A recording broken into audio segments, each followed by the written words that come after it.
Puis vers charmant village, puis vers y bocage, lieu de séjour enchanteur, vie calme et de bonheur, vois ta belle jeunesse qui te chérit sans cesse.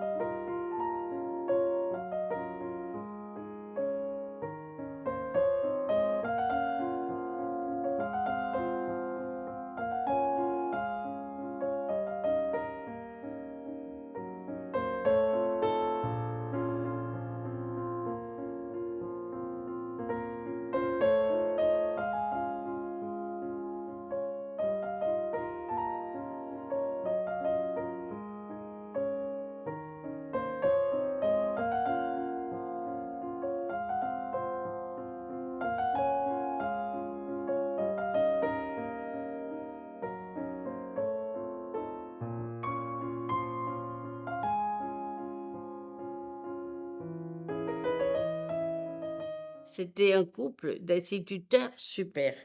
Ils nous ont bien enseigné. Lui, il nous jouait du violon.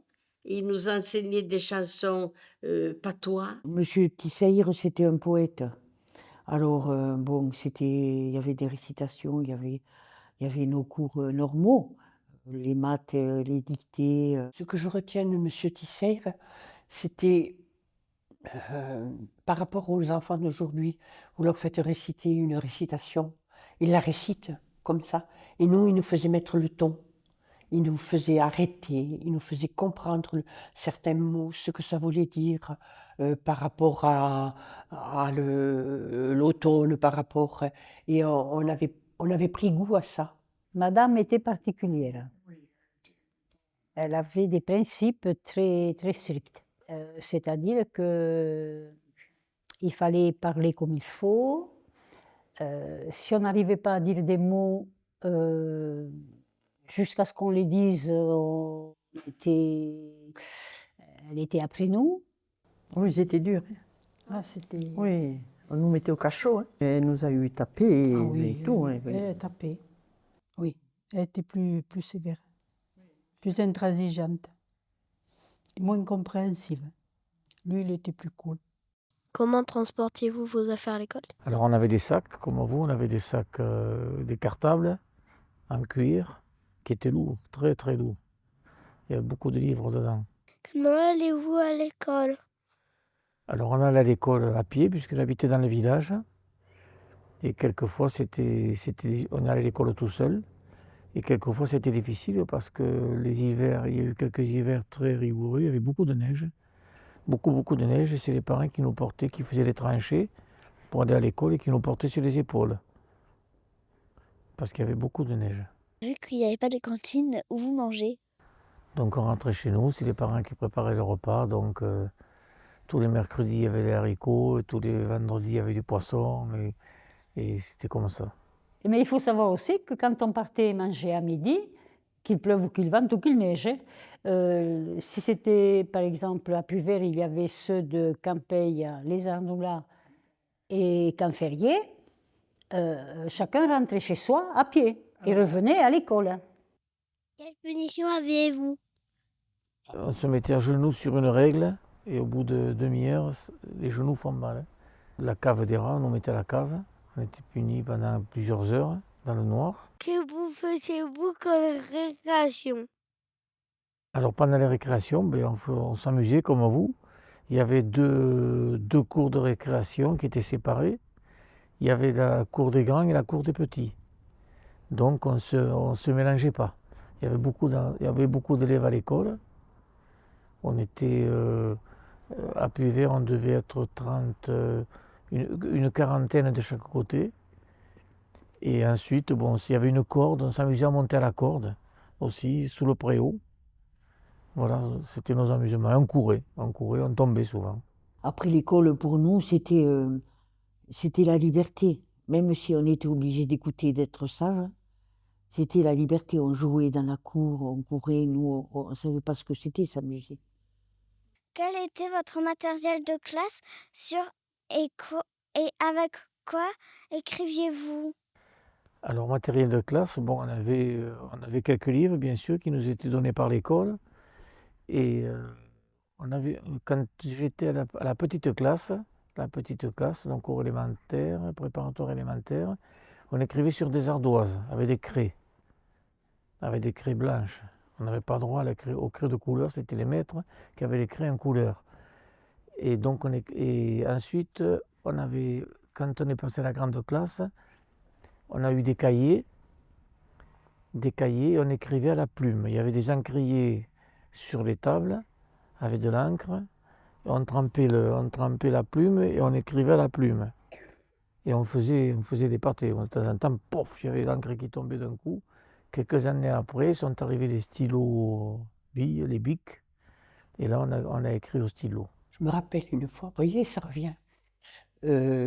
Monsieur Tisser, hein, la dernière année, c'était au CM2, certificat d'études, il avait fait venir un minibus de Limoux et il nous passait un film de temps en temps à la mairie. Il y avait quelque chose à la maison. Alors, est-ce que maman était fatiguée? Est-ce qu'un enfant venait de naître? Et on est descendu donc de l'école comme ça.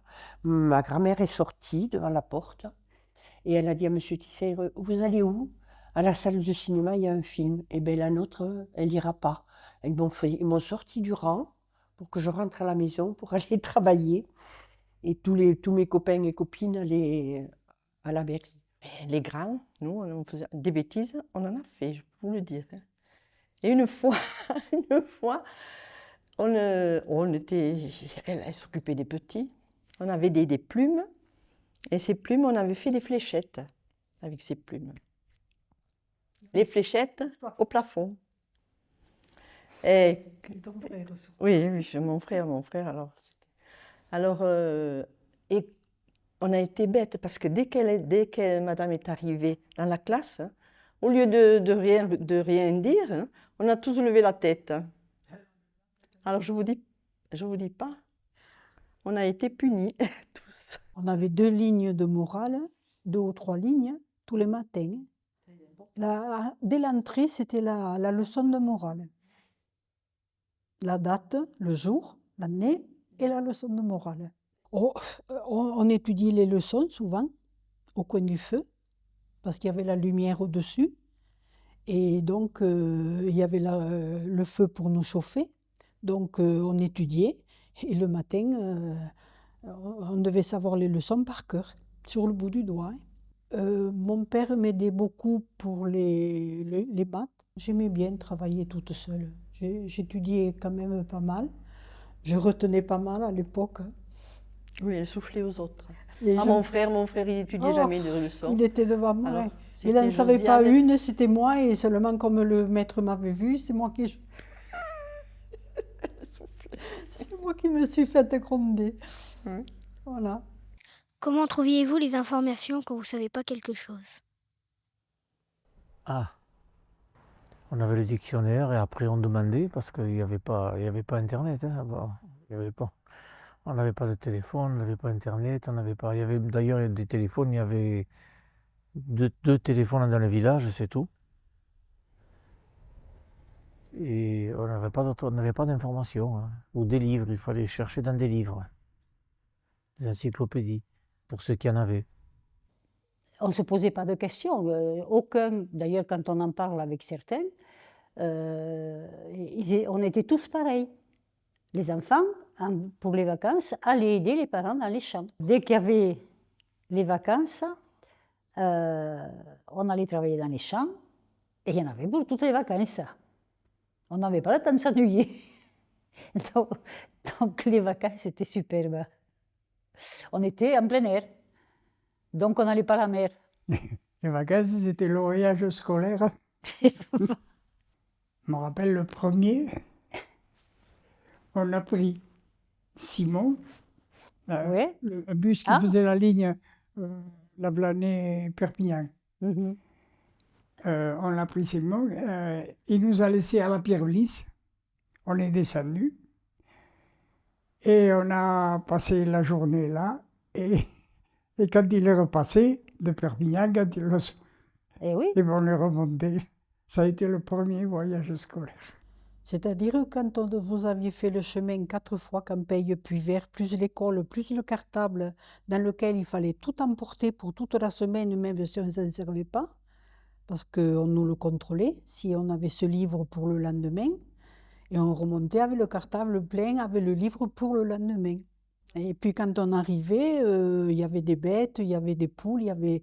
Bon, on allait un peu travailler, et donc quand on allait au lit, c'est que vraiment, on en avait besoin. Robinson Crusoe. Sous mon drap, la lumière était chère, pas comme maintenant. Mais elle nous disait, on éteint, c'est terminé, la journée est finie, et puis on travaillait quand même. Et moi, j'avais les lampes de poche carrées, là, les vieilles.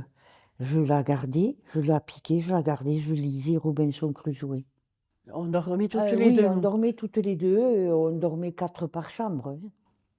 On dormait dans des grands lits, et voilà. Il n'y avait que les bébés qui dormaient dans des petits lits en bois.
On vivait avec les grands-parents, comme avec les parents, comme avec les enfants. On vivait en communauté et il n'y a jamais eu de problème avec ça. Les grands-parents et les parents nous donnaient des conseils, bien sûr, ce qui est leur rôle, mais après, on vivait en bonne intelligence, quoi. On vivait ensemble dans les maisons. Les gens ne quittaient pas la maison. Les vieux y habitaient, les jeunes y habitaient. C'était comme ça. De ce fait, il n'y avait pas de maison de retraite. Les vieux vivaient avec les enfants. Et c'était toutes les maisons comme ça. Moi, j'avais une grand-mère cultivée. Elle venait de Arles.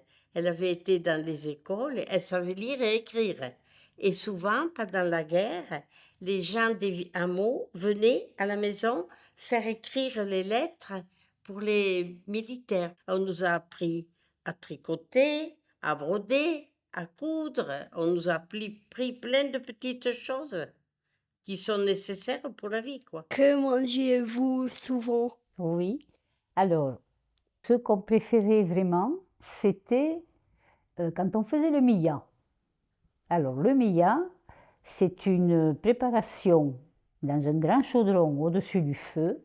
On met de l'eau et on met, quand ça bout, une poignée de farine à chaque fois. Et on tourne, on met une poignée de farine et on tourne. Ça dure, ça dure, ça dure. Et on mangeait ça pendant 2 ou 3 jours. Chaque jour, quand je sortais de l'école, j'avais 10 ans, hein, et je faisais la soupe. Je ne partais pas me promener sans avoir fait la soupe. Ça changeait de légumes, donc l'été c'était avec les haricots verts ou autre, et l'hiver c'était avec les choux, tout ce qui arrivait. On ne profitait que du jardin, on n'allait jamais acheter un légume. Et une fois, j'avais mes parents malades, mon papa et maman, ils étaient couchés. Et moi, je me suis occupée donc de les faire manger et tout. Et ce jour-là, j'avais fait un civet de lapin. Alors, véridique, hein, le lapin, c'est moi qui l'ai dépouillé complètement. Je l'ai découpé et j'ai fait mon civet. Et justement, ce jour-là, l'instituteur, il est passé parce qu'il était très ami avec papa. Il est passé me voir, il est allé voir papa, il me voit en train de faire ce civet. Il était tout étonné. J'avais 10 ans. Et le lendemain, à l'école, Devant tout le monde, il m'a dit, bon, tu vas nous donner la recette du civet. On avait de tout, des poulets, des canards, Ben oui. de tout, sauf des lapins. Et les Ça, c'était lapins, les chasseurs qui s'en occupaient. On mangeait du lapin sauvage. C'était Oh. encore meilleur. ben oui, il n'y en a plus. Et à propos de lapin, je me rappelle, c'était un dimanche, il y avait mon père à la maison, donc, il ne travaillait pas. Et le soir, ma mère dit, ben, je ne sais que faire pour souper, va me tuer un lapin. Mon père, il prend le fusil, il faisait 100 mètres, à Camarcel c'était. Il faisait 100 mètres, moi je le suivais, mais je restais au bord de la maison. Et j'attendais le coup de fusil. Et quand j'avais entendu le coup de fusil, hop, je faisais les 100 mètres, c'est moi qui portais le lapin. J'avais 6 ans, 7 ans. Tu sais que je devrais le faire maintenant, ça me serait impossible. Et avant, on le regardait faire ça comme si c'était tout naturel. Tout comme voir tuer un cochon, alors que le pauvre bougre gueulait tout ce qu'il savait. Écoute, nous, on en avait un four. Tu sais, dans l'enclos, c'est la maison de jeu de Christophe maintenant. L'enclos, on l'appelait la fournière. Et il y avait un four, comme chez le boulanger. Oui, oui. Et bien, dans ce four, ma tante m'a eu raconté que pendant la guerre, quand il y avait les Allemands ici, chacun à son tour pétrissait la pâte, la nuit, ils allumaient le four et les gens venaient faire de Campeille, donc du hameau de Campeille, venaient faire cuire leur pain. Seulement, il fallait qu'il y ait des gardes pour regarder, pour entendre les avions qui passaient, les Allemands qui passaient. Il ne fallait pas qu'il y ait de fumée qui sorte. Non, mais bon, on a de bons souvenirs des soirées, mais on se couchait tôt. Et il faisait pas chaud dans les maisons, on allait au lit hein, pour avoir On chaud. mettait le moine. On mettait le moine. On se déshabillait dans le lit Oh oui. et on mettait les affaires sous les redons pour les avoir chaudes le lendemain. On avait 5 degrés dans les chambres. Ouf. Et peut-être. Je devais avoir moins. Ouais. On ne savait pas ce que c'était un chauffage de toute façon. Hein. Il y avait le feu, point à la ligne. Hein, en plus, il fallait ouvrir les portes parce que les cheminées fumaient. Donc, il n'y avait pas d'insert. Hein. La veille de mon certificat d'études, elle m'a dit on va faire les tomates. Hein. Et c'était pas 10 tomates, c'était 30 ou 40 pieds de tomates. Hein. Il fallait faire les trous, mettre le fumier, mettre la tomate, refermer. Bon, c'était la belle vie. On n'avait pas autre chose. Donc c'était la liberté en même temps. C'était la découverte de... Parce qu'on s'extasiait quand même d'avoir le cajot de tomates à la fin de l'été.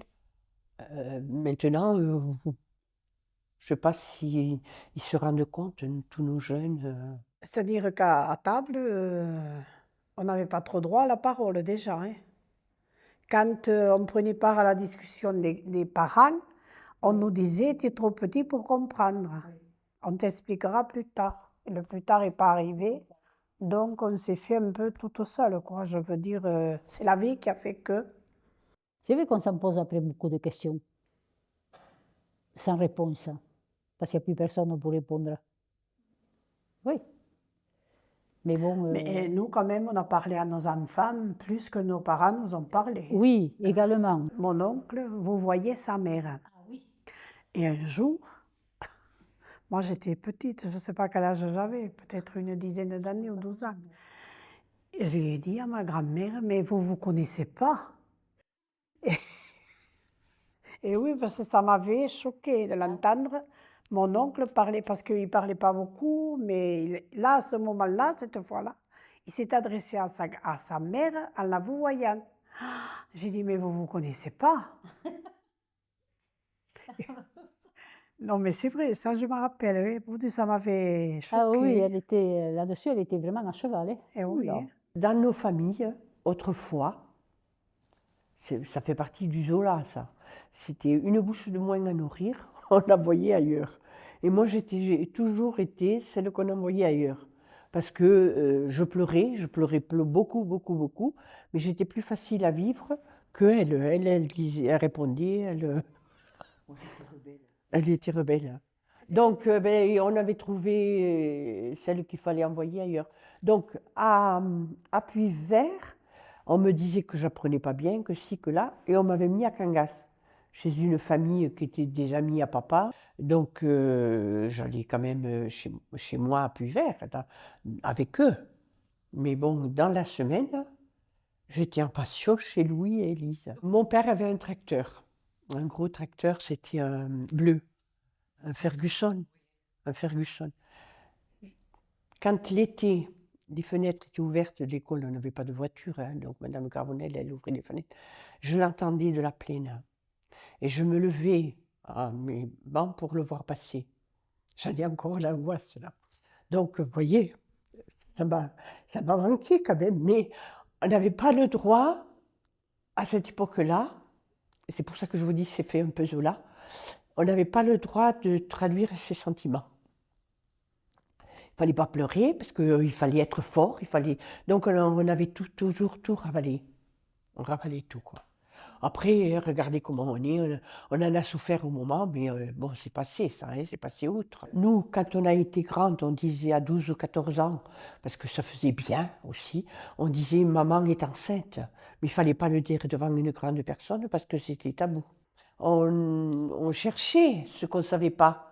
Donc mes tantes et tout ça avaient des livres dans les greniers. On allait chercher tous les livres qui ressemblaient à beaucoup de sentiments, beaucoup de questions taboues.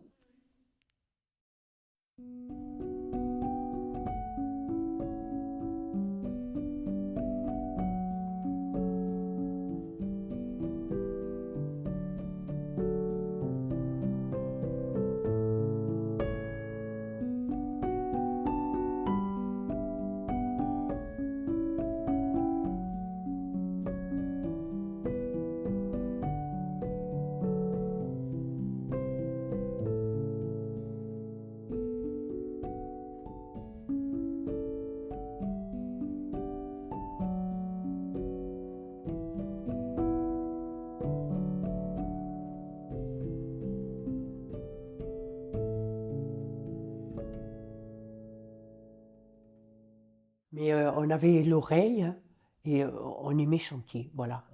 Oui, on aimait chanter, on chantait du matin au soir. Et oui, mon beau sapin, là, ce que je vous ai chanté tout à l'heure, on l'apprenait à l'école. On apprenait beaucoup de chansons à l'école. Au certificat d'études, parce qu'elle l'a passé moi aussi, on avait un truc de chant, de sport et de chant. On a eu quelques points en plus parce qu'on avait chanté. Et on n'était pas nombreux dans la classe, on était 2 ou 3 à vouloir chanter. Ma grand-mère, si jamais, je ne sais pas, j'ai employé un mot en patois, que c'est pas joli ça. Ah oui, je me faisais gronder. Hein. Tandis que nous, ma grand-mère nous parlait patois. Eh bien oui, ouais. Entre eux, ils parlaient, des fois, ils parlaient patois. Plus souvent, quand ils étaient seuls, ils parlaient patois. Ouais. Après, quand on était présents, ils nous parlaient français. Et il y a combien d'années que le patois avait été interdit? À l'école, on ne devait pas parler patois. Hein. C'était avant la guerre, de 40. Hein. Et on avait intérêt à dire bonjour monsieur, bonjour madame à l'extérieur, et au curé, et au maire. Ah ben sinon, il y avait un rapport de suite. Ah, et ton fils est passé, il ne m'a pas dit bonjour. C'était les principaux du village, donc il fallait leur obéir, leur dire bonjour, être discipliné, être poli, voilà. Une chose dont je me rappelle, que j'aimais pas ça, quand on fauchait les blés, les enfants, ils ramassaient les épis qui étaient perdus là dans le champ. Mais avec des chaussures et des shorts. Donc, et les épis étaient coupés à cette hauteur. Je ne te dis pas ici, toutes les chevilles étaient en sang. Mais alors, quand on se plaignait, mais c'est rien, alors que Ils avaient des bottes, de grosses chaussures, des pantalons longs. Ah ça, les chevilles intactes, ils avaient. Mais nous, bon, allez, continue, allez, vas-y. Moi, j'ai jamais vu. Une fois, je m'étais fait mal à un doigt, puis bien mal. Mais ça s'est guéri tout seul. Personne ne m'a dit, tiens, je vais te faire un pansement. Non. Il ne nous plaignait pas. Ouais, mais ça avait séché le sang, alors on ne risquait pas de salir les draps, quoi. Ça faisait la croûte, donc ça allait se soigner. Le corps se défendait mieux qu'actuellement. Déjà, on n'avait pas les vaccins qu'ont les enfants actuellement. Donc, le corps devait se défendre tout seul. Elle disait toujours, je suis la plus forte. Donc on la mettait aux travaux les plus forts, les plus robustes, les plus fatigants. Et moi, c'est vrai que j'avais un peu moins de force. D'abord, je l'ai toujours. Et on me mettait à m'occuper des petits frères et sœurs. Voilà, les biberons, les soupes à donner, voilà. Je suis restée à Puvert parce que je ne voulais pas partir, parce que je ne voulais pas étudier à l'école, parce que c'était ma vie, quoi, comme ça. Avec mon père, oui. J'ai été une des premières à conduire le gros tracteur. J'avais 14-15 ans. Quand je revenais de Cangast, ma grand-mère et ma mère se mettaient la main sur la tête. Un gros tracteur, c'était, je ne sais pas si c'est... Oui, un truc comme ça. Mais moi, j'adorais ça. J'étais forte. Et voilà, j'ai connu 2 ou 3 générations de travail à la propriété. Et mon père était costaud à cette époque-là. Il m'envoyait l'herbe, il fallait que moi je l'attrape et que je la renvoie à la personne qui était dans la grange, dans la remise. Je vais vous expliquer comment on achetait les vêtements. Il n'y avait pas de magasin, il n'y avait pas de voiture, donc on ne pouvait pas. On n'avait que pour la Toussaint une foire où les gens achetaient pas mal de trucs pour toute l'année. Et sinon, il y avait un représentant qui venait, qui passait dans les hameaux comme ça, avec tout plein de trucs. Oui. Et on achetait les vêtements comme ça, enfin, quand on pouvait. Parce qu'il faut se dire une chose, c'est que les gens, avant, ils n'avaient pas d'argent à la maison. C'est pas compréhensible pour certaines personnes. Mais il fallait qu'ils attendent de vendre un truc, de vendre la moisson, de vendre pour avoir de l'argent. Et pour le réinvestir de nouveau dans le... Donc, il n'y avait pas d'argent. Moi, je me rappelle à Agnès et aux petites, habiller une poupée avec des vêtements de bébé, puisqu'il y en avait une chez nous, des bébés. Une bûche, on prenait une bûche, on faisait des trous dans le bois pour faire les yeux, le nez.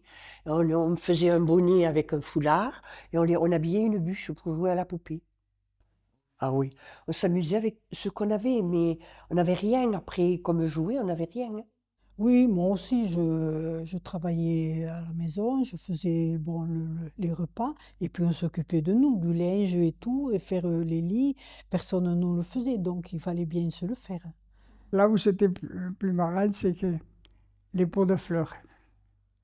Ah, les pots de fleurs, toi aussi, on prenait les pots de fleurs sur la place, on les mettait. Et le lendemain matin, chacun cherche ses pots de fleurs. Ces femmes venaient les chercher. Ça, c'est le mien. Non, il est à moi. On n'y était pas, hein. Nous, on n'y était pas. Et non. Mais ils savaient très bien que c'était nous qui l'avions fait. Mais... Tu n'avais pas de voiture, toi, à l'époque? À 10 ans, non. Et quand je suis encore plus vieux, je ne peux pas me souvenir. On ne va pas devenir sénile quand même, allons.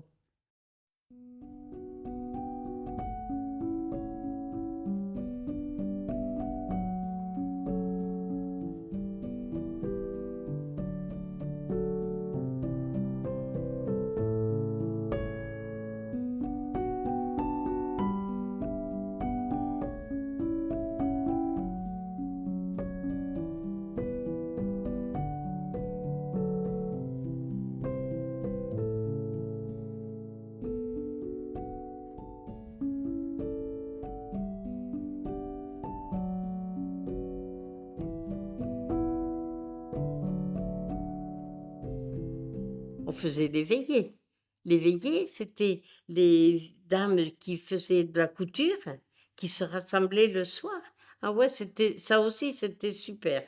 C'était bien. Il y avait des gens de la Bordette qui descendaient chez moi ou chez d'autres voisins pour passer la veillée.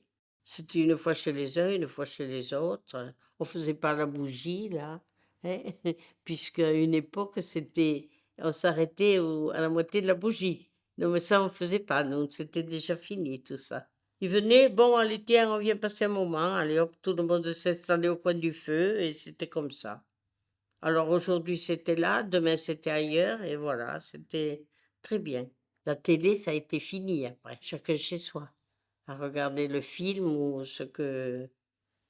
Ouais, après, ça a été fini. Enfin, moi, en tout cas, j'en ai plus vu des veillées, là. Chez moi, il n'y en a plus eu. Chez ma grand-mère, on faisait des veillées autour du feu. Et là, moi, j'étais petite, j'allais veiller. Et là, bon, ben, tout le monde racontait son histoire. Les femmes crochetaient, voilà. Comment laviez-vous votre linge? Le linge, on le lavait.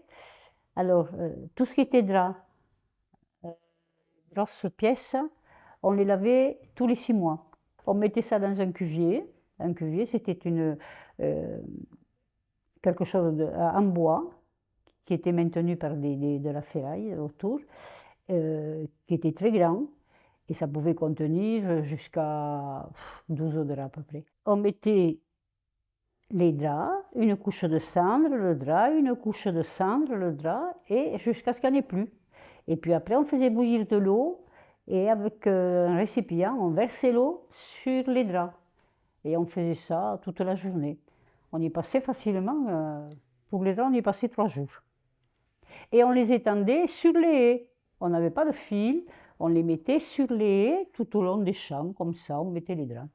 Et puis le linge de corps, on le lavait comme tout le monde, on avait un lavoir. Le lavoir, vous savez, c'était un lieu de rencontre, mais pas avec les plus jeunes, avec les dames. L'eau coulait, il y avait de l'eau, et chacun faisait sa lessive, on parlait des choses de tous les jours. Donc moi j'avais 13, 14 ans quand j'allais laver les affaires de mes frères et sœurs. Je l'ai aimé, moi, ce bassin. Et oui. Et pourtant, l'eau était froide l'hiver. Ah oui, j'ai des souvenirs, surtout que mon jardin touche le lavoir. Et alors là, les femmes venaient, elles parlaient, et c'était très convivial. Elles lavaient leur linge, il y avait 2 grands bassins. Et il y avait un bassin pour rincer le linge et un pour laver. Tout le monde faisait la même chose. Et au cinéma, il y avait du monde. Chaque séance, on était bien 50-60 dans le cinéma. C'était une petite salle, mais c'était plein. Et c'était la seule distraction qu'on avait. Et il y en avait qui avaient des places. On ne leur prenait pas parce qu'ils étaient là, habitués. Et alors les gens venaient de l'Escale, de partout. Là, je me souviens très bien. Alors l'Escale, par exemple, ils avaient une place au cinéma. Quand ils arrivaient, c'était dans un coin là bien placé. Et c'était des grands films qu'on voyait. C'était bien, quoi. On en a vu de beaux films ici, là. Ouais. Et le dimanche, quand le catéchisme était terminé, le curé nous faisait passer un film, Tintin et Milou. On vous en a parlé? Mais c'était... On passait une après-midi, là. Il tournait avec la manivelle. De toute façon, on n'allait pas à la messe, Eden. Alors, On allait au catéchisme, parce qu'après, ils nous passaient les films de Tintin. Donc, ma foi, mais à la messe, dans les grandes... chaque fois qu'il y avait des messes importantes, mais après, tous les dimanches, non, on n'allait pas. Je suis à la communion, peut-être. On était obligé d'y aller. Ça te dit pas grand-chose, hein? non, moi non. Moi, j'attendais dehors que les copains ils sortent. Ah bon, donc il y en avait qui devaient y aller. Il y en avait qui devaient y aller, alors. Ben oui, obligatoire, oui. Ah. Mais comme moi dehors. Ah oui, mais toi, la messe, oui, c'est vrai que toi, la messe, Ah non, je ne c'était suis pas ton même truc. pas baptisé, alors fallait pas Ah, je ne aller. savais pas. Non. Et bon, on avait des curés sensationnels et à l'époque, c'était pas. Ils étaient ouverts, on pouvait parler, on pouvait discuter. On allait se faire confesser. Alors, on a mangé trop de bonbons. On a Oui, mangé- on était. on n'a pas dit bonjour à cette personne. Oui. C'était des petits péchés. Plus grand, on a compris que ça servait à rien. Alors, on a arrêté de faire les prières. Puis au catéchisme, il fallait savoir les leçons. Et on avait un cahier, comme à l'école, hein. Et il nous faisait dessiner, suivant là où on en était, sur l'évangile, il fallait dessiner le soleil avec des prières, oui, il fallait, c'était presque comme à l'école, hein. Ça, c'était le matin. Et après, l'après-midi, on avait les jeux.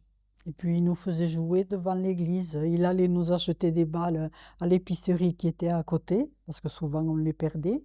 Et tu te rappelles, la Bético? Oh, il était charmant, cet homme. Quand mon grand-père est mort, notre grand-père est mort, moi j'avais l'aîné de mes filles. On ne préservait pas les enfants comme maintenant. Mais on ne va pas le voir parce que elle sautait sur son lit, Pascal. Et elle essayait de le réveiller. Elle n'a jamais été traumatisée par ça et nous non plus, hein.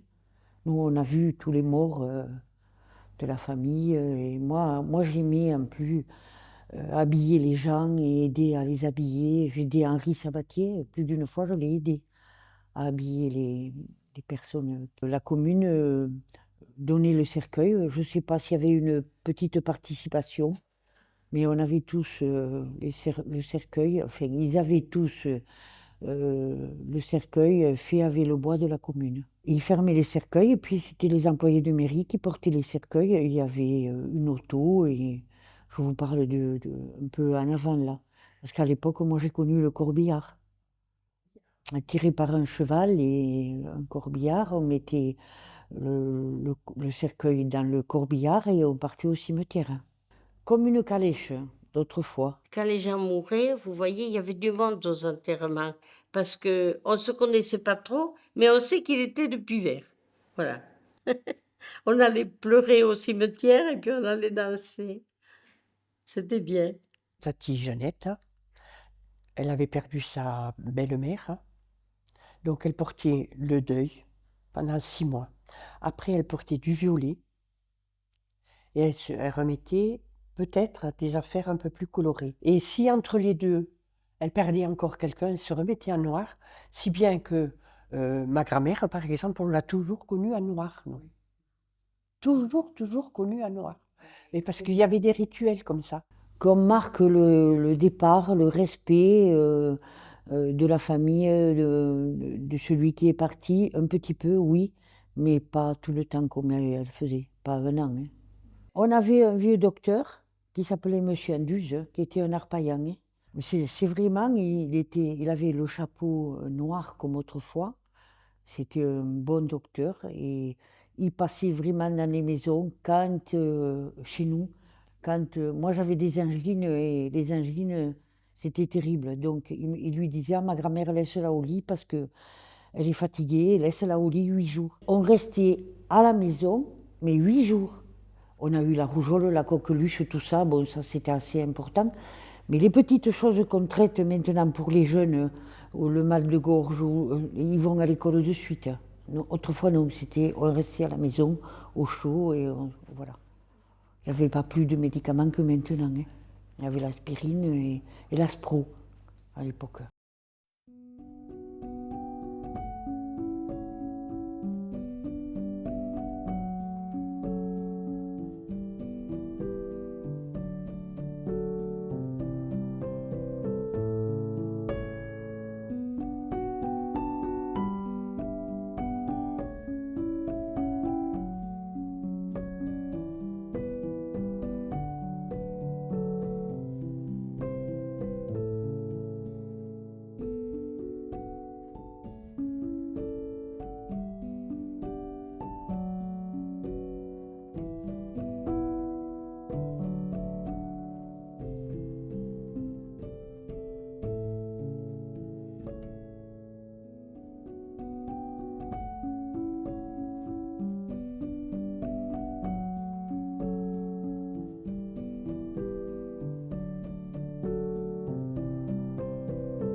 À quoi servaient les halles? Alors les halles, elles servaient à plusieurs choses. Elles servaient déjà aux enfants à s'amuser. Elles servaient pour les fêtes. Il y avait énormément de fêtes, pour les foires. Elles servaient aussi pour la tonte des moutons. Une fois par an, les propriétaires de moutons venaient ici et ils faisaient la tonte des moutons et la vente de la laine. Il y avait énormément de fêtes pour les foires et il y avait du bois. C'était du bois qui fermait les arches là. Extérieurement, c'était de la terre battue. Et puis il y avait régulièrement les marchands qui venaient. Il y avait beaucoup de marchands ambulants qui venaient vendre des chaussures, qui venaient vendre des vêtements. Il y a eu même des concours de judo ici, des compétitions de judo, je crois, à l'époque. Voilà. Oui, du tennis de table, il y a eu.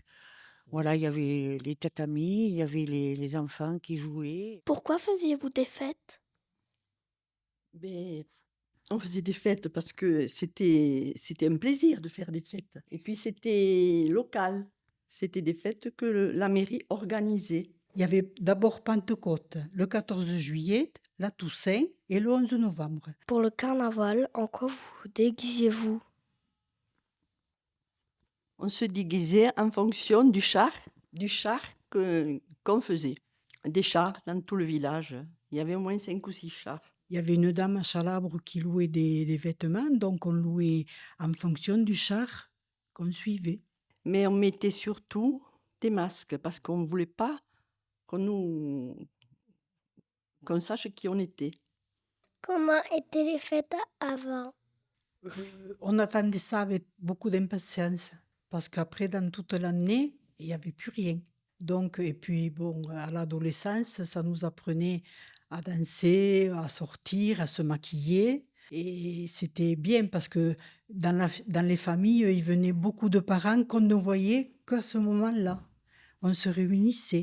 Tout le monde participait. On était dans les rues, dans toutes les familles, il y avait du monde. Donc, à la fête, il y avait énormément de monde. On traînait des vêtements neufs. Et pour nous, c'était quand même bien parce que ça n'arrivait pas souvent qu'on ait des vêtements. Un manteau, on en faisait 3 ans, 4 ans. Et puis, il passait souvent à la petite dernière ou au petit dernier. Bon, on avait moi, j'avais la veille de la fête de la Toussaint, il y avait la foire de la Toussaint. Et donc, il y avait beaucoup de marchands qui venaient, qui savaient que c'était une foire importante.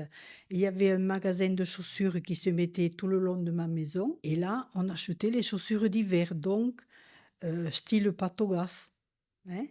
C'était pas élégant, mais bon, et on était fiers parce qu'on avait des chaussures neuves. On faisait le tour de Puvert, mais forcément, on passait devant tous les cafés. Et le Puvert, c'est petit, donc tout le monde s'arrêtait dans tous les cafés. Osmin, c'était le maire du village, c'était un cousin de ma mère, donc un cousin à nous au 2e ou 3e degré même, je crois. Et donc, comme on était toujours préservé par quelqu'un de la famille, on avait le droit de les suivre. Et on avait 13 et 14 ans. Un jour de 11 novembre, c'était qu'on avait le droit de rien refuser aux anciens combattants. Eh bien, on buvait comme eux. Et moi, j'avais bu cette journée-là, en faisant les 4 cafés, 14 Guignol-et-Kirsch. Bon, c'était des petits, mais à la fin, je suis rentrée, j'étais saoule. Mais j'étais préservée parce que j'étais avec le cousin de la famille. On ne m'avait pas agrandi, on m'avait pas... Peut-être que j'étais partie me coucher, je ne me rappelle pas. Hein. Mais ça, je me rappelle. Hein. Je me rappelle 14 Guignol-et-Kirsch. C'était bon quand même. Et puis sur le parapet qui est en face de la chapelle, un petit peu plus loin, mais il était plein, hein, il y avait tellement de jeunes, parce que les jeunes dans les hameaux venaient aussi. Même à l'époque, nous, on n'a pas connu, mais la génération avant nous, la génération de maman, par exemple, ils allaient y danser, oui. C'était après la guerre, ça. Il y avait quelqu'un, je sais pas, un accordéon, tout, ils allaient danser vers là-bas. Ils dansaient sur la route. Quelle danse faisiez-vous? Alors, on était jeunes, on apprenait avec des personnes un peu plus aguerries et plus âgées que nous. Et on dansait toutes les danses, Germain, oui. Et on dansait le tango, on dansait la valse, on dansait le quadrille. Et interdit de dire non à quelqu'un qui venait te chercher pour danser. J'aimais beaucoup danser et Pour le 11 novembre, on avait ordre de ne refuser aucune danse aux anciens combattants. Il faut dire que les anciens combattants, ils avaient entre 40 et 50 ans, et nous, on avait 15 et 16 ans. Donc on apprenait à danser, et on préférait bien sûr les jeunes de notre âge. Mais c'était interdit de leur refuser une danse. Par respect, par devoir, par considération, avec ce qui s'était quand même battu pour nous tous. Et voilà, on leur devait ça. Quand il y avait un bal, les mères venaient guetter les filles, surveiller les filles. Quand il y a une fille qui dansait trop souvent avec le même garçon, la mère s'en mêlait. Souvent, la mère s'en mêlait et on va rentrer, on va machin, tout ça, et laisse-le, et viens t'asseoir à côté de moi. Ah oui, c'était comme ça. Nous, eh ben non, nous, on n'avait plus notre mère. À 15 ans, 16 ans, on avait un père qui était assez cool et sympa et gentil. C'était une patte et il nous faisait confiance. Voilà, ouais. Parce qu'une fois, moi, j'étais assise à côté, je ne dirais pas qui c'est, Ne le dis pas. d'une mère, et sa fille vient s'asseoir sur ses genoux de la mère. Et donc, il y avait un moment qu'elle dansait avec le même garçon, et il vient la chercher pour danser. La mère, elle sort une aiguille, petite aiguille à coudre, elle lui dit n'y va pas. Alors elle se levait pour y aller, pique-le, elle lui dit pique-le. Et donc voilà comment ça se passait. Ah non, mais c'était la folie. Hein. Et puis elle restait jusqu'à la fin du bal. Hein. Ah oui? Ah oui, oui, pour voir si elle partait pas. Ça se faisait machinalement pour les fêtes, des fois quand on dansait. C'était plus facile. Hein. Et puis après, on ne le voyait plus parce qu'il était reparti. Il était reparti. Mais on était comme tous les jeunes, à 15-16 ans, on regardait les garçons. Donc on avait interdiction de les regarder. Parce qu'on nous avait toujours dit à la maison, quand vous regarderez un garçon ou un homme, ça sera pour vous marier. Donc le premier qu'on trouvait, on allait se marier avec. Et bon, 15 jours après, des fois, c'était fini. Et on en a eu un autre, on allait encore se marier avec celui-là. Les cachettes pour rencontrer les garçons. Oh, vous n'allez pas tout nous demander quand même comme ça. J'en avais une, vous savez, derrière, au musée. Il y a la petite cabane en bois, là. Et avant, c'était comme un abri de jardin, mais qui était vieux. Eh bien, moi, j'allais là, avec mon petit copain. Sauf que j'avais un oncle qui habitait en face. Et quand il passait sur la rue, là, comme ça, il s'arrêtait toujours en face de la petite cabane. Et j'avais le cœur qui battait. Je me disais, s'il vient, il va nous retrouver tous les deux. Bon, ben, je ne sais pas s'il était plus malin que moi, sans doute. Il savait que j'étais là ou que je n'étais pas là. Après, vous savez, c'était... on ne couchait pas, hein. C'était un petit bisou, parce qu'à cette époque-là, on ne couchait pas. C'est-à-dire qu'à l'époque aussi, les garçons, ils faisaient plus attention que nous. Je veux dire, ils étaient plus... Ben, c'était pas de suite fixé là-dessus. Non, voilà. Sur la question de la relation.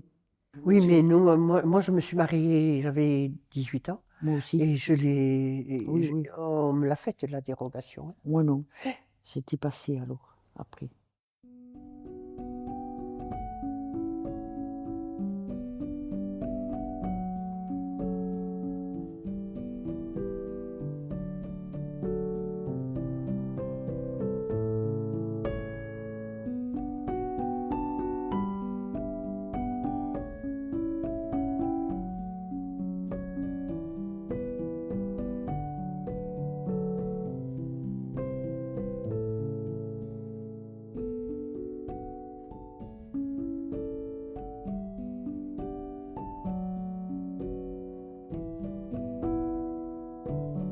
À cette époque-là, tout le monde était pareil. Il n'y avait pas tout cet orgueil qu'il y a maintenant, tout ce besoin de paraître, d'avoir, et moi je. Il faut dire aussi que les hommes, ils s'engueulaient des fois, mais fortement.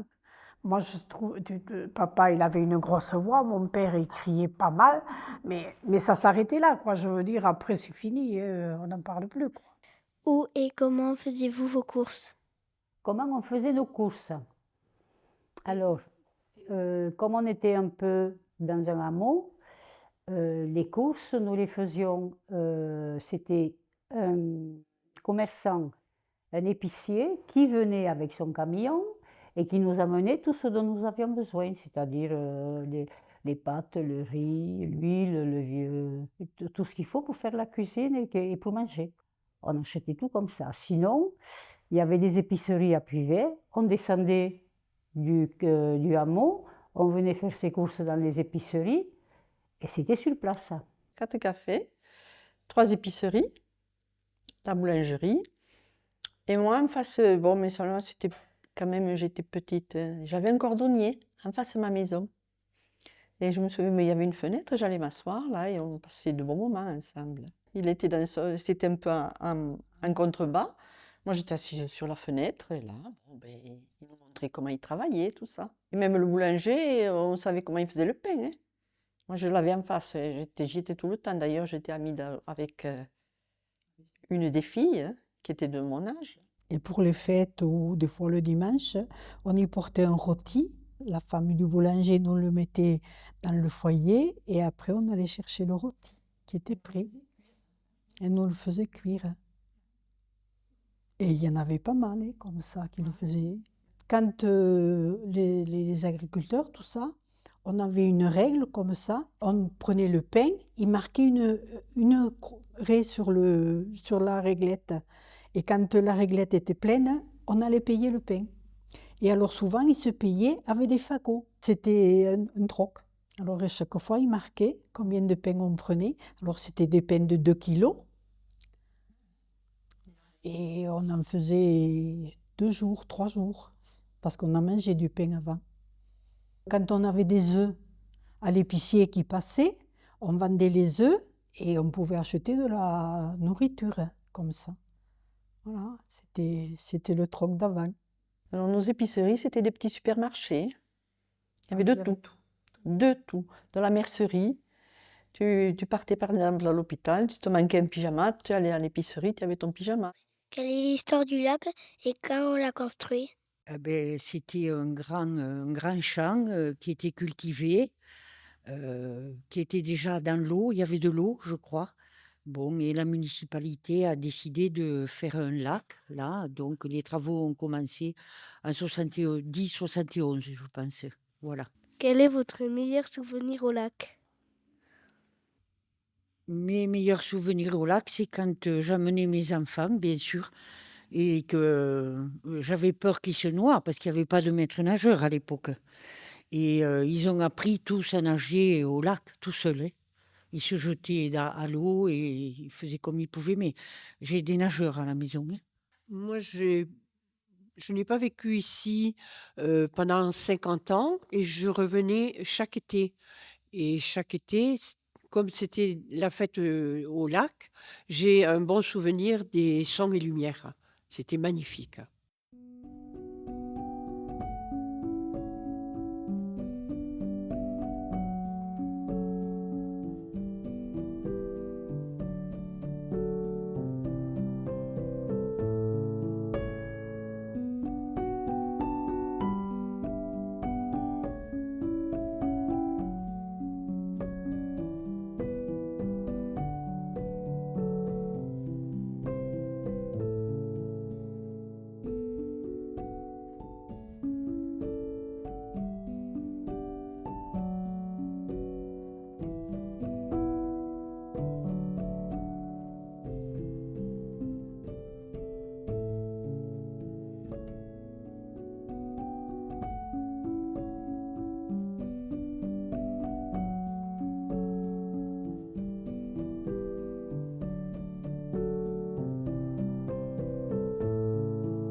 Je crois que à cette époque-là, on ne se posait pas la question, il fallait partir, il fallait travailler, et c'est tout. Tu penses comme moi, là. Hein? Tu penses comme moi. À Paris, j'ai travaillé 14 ans. Et je venais 2 fois par an, 2 fois 15 jours. Je suis partie dans les Hautes-Pyrénées et là-bas, j'ai rencontré mon futur mari. Ça s'est fait comme ça. Hein, pour mon travail, oui. C'est-à-dire, comme j'étais en pension et que j'avais un travail pour garder les enfants, mon truc, c'était l'école qui, à l'époque, nous cherchait des places. C'est vrai que pour toutes celles qui voulaient travailler, c'était quand même une façon de rentrer dans la vie, plus facile que de faire des lettres des CV pour essayer de trouver un boulot. Je vais avoir vite fait. C'est simple. Comme on n'avait pas beaucoup d'affaires, parce qu'on n'avait pas beaucoup d'argent et qu'on ne pouvait pas en acheter, on est parti à Métropholie. Mais bon, on n'était pas habitués à avoir beaucoup de choses, donc on se contentait de ce qu'on avait. On était tous pareils. Ceux qui sont restés, ce sont ceux des hameaux, de l'Escale, de Cambonor, ou je sais pas d'où, mais du village, proprement dit. Je crois que nous sommes tous partis dans les écoles et puis on a passé des examens et tout le monde est parti, quoi. Il y avait encore, on ne parlerait pas de discrimination, mais bon, limite, quoi. La femme, c'était pour rester à la maison, discuter à l'extérieur, mais au café, on y allait. Parce qu'à cette époque-là, les femmes, elles ne travaillaient pas encore. Elles n'avaient pas. En 50, les femmes ne travaillaient oui. pas. Je crois que c'est notre génération qui a commencé vraiment à partir du village et pour travailler, pour pouvoir avoir de quoi travailler, parce qu'ici, il n'y avait pas de boulot à part l'usine. Et comme on ne nous a pas donné la possibilité, comme j'avais dit la dernière fois, de poursuivre des études qu'on aurait pu peut-être très bien avoir, n'est-ce pas? Hein? C'était pas pour nous. On ne nous a pas demandé notre opinion. Non. Et puis, c'était pas pour nous. Force était de chercher du boulot. Et c'est pour ça que tous les jeunes à cette époque-là, des fin 50, début 60, tous les jeunes sont pratiquement partis dans le nord, dans l'est, à Paris, un peu partout, quoi. Ah oui, après, tout le monde, tous les jeunes partaient. Hein. Parce qu'aller à l'usine, c'était pas l'idéal. Et pour eux, il n'y avait pas d'autre possibilité puisqu'ils n'avaient pas continué les études. Donc il n'y avait que cette possibilité des PTT qui a fait que ça fait partie tant Ah de oui, gens. à ce moment-là, les PTT, les chèques, les Ouais. DF, ils partaient tous. Quand on voit d'autres personnes qui peuvent y arriver, on se dit pourquoi pas nous. Et encore qu'à l'époque, il y avait encore une ou deux usines.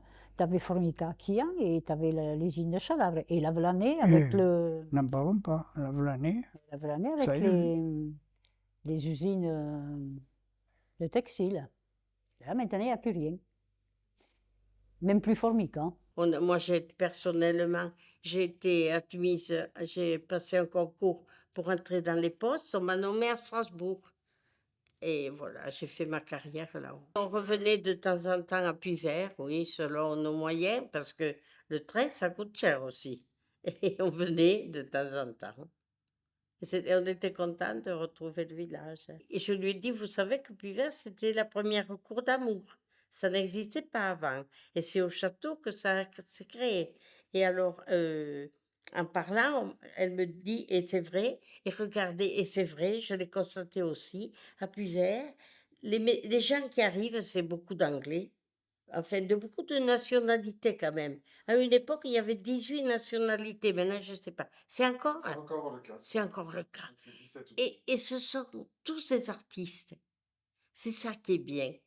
C'est tous des musiciens, des peintres, tous artistes, ou pratiquement tous. C'est ça que j'apprécie. Je trouve que on a la chance de ça. Ils sont venus chez nous, et c'est super. Des gens qui sortent un peu de l'ordinaire, quoi. Alors, je lui disais, ça vient peut-être de la cour d'amour du château. Ça se répercute maintenant. C'est fou. Que je dis souvent aux gosses maintenant, moi, si tu ne travailles pas, tu n'as pas d'intérêt dans la vie. Le travail te donne un intérêt de savoir si tu peux faire quelque chose de vraiment bien ou pas. Ça te stimule le travail, non? Ce qui stimule, c'est le chèque à la fin du mois, oui, ça oui.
avec sa plaine, ses vastes, ses prés et ses blés d'or, que le vent berce à son haleine, sa chapelle et son château fort, entouré de bois de sapins et de beaux chênes par centaines.